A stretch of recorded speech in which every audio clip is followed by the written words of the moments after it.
Ben McKee and Ryan Callahan of GoVols 24/7 here on campus following day number 10 of Tennessee Fall Camp.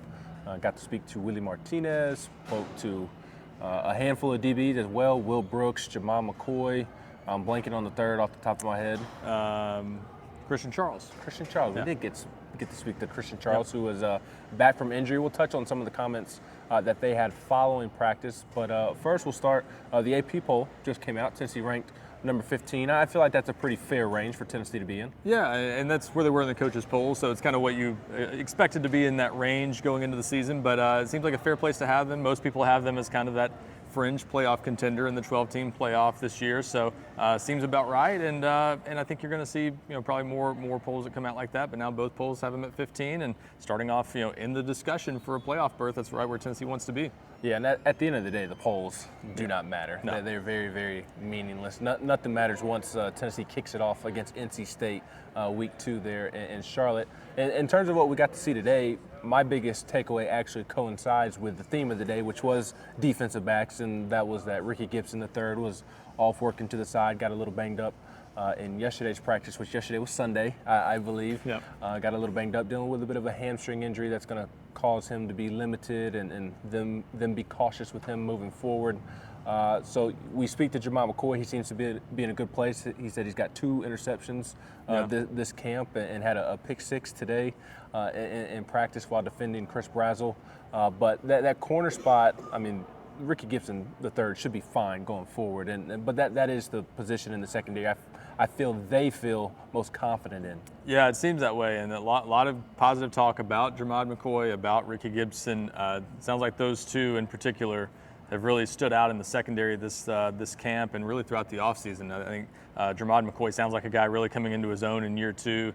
Ricky Gibson, we know the staff's been high on his ability, and he got a lot of playing time last year. So it sounds like they've just really built off what they did last year at 2 different schools, obviously, and now they feel pretty good about those guys going into this season. So a lot of excitement. As you mentioned, that interception by Jermod McCoy, he said it was off Nico, of course, and covering Chris Brazzell. So he's shown up, had a nice play in the scrimmage Friday night as well. I think a pass break up on a deep ball. So he's continued to show up, and there's reason to be excited about those 2 guys. The question, I think, about the cornerback position might be more about the depth behind those guys. Those 2 I think you feel pretty good about. Yeah, there's also a big question at star.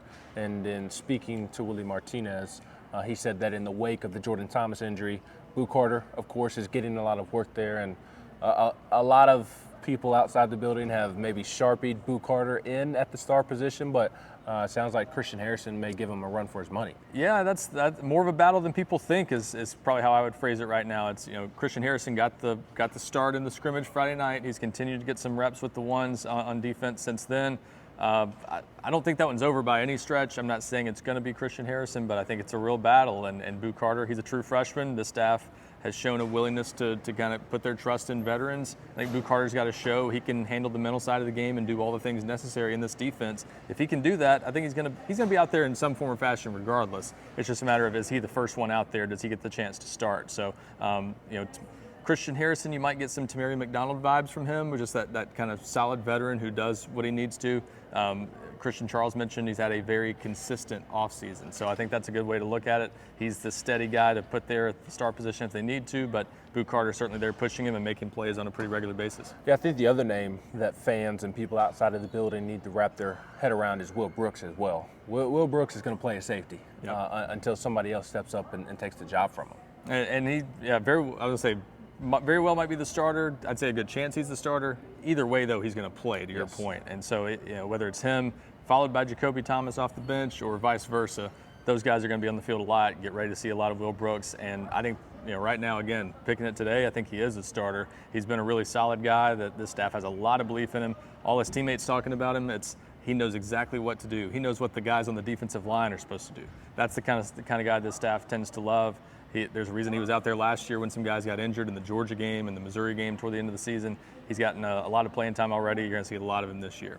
Yeah, and that leads into the bigger picture conversation that I thought was the thing that stood out most from Willie Martinez speaking, and that was that he mentioned that there's competition at every single position, and there's multiple guys that can play at each position right now, which is obviously what you want, especially for a coaching staff that recruits a lot of versatile guys, and you're seeing that come to fruition here in fall camp. No question, and that's we've heard this staff. Josh Heupel talked about it at SEC Media Days, how deep this team, how deep this secondary is.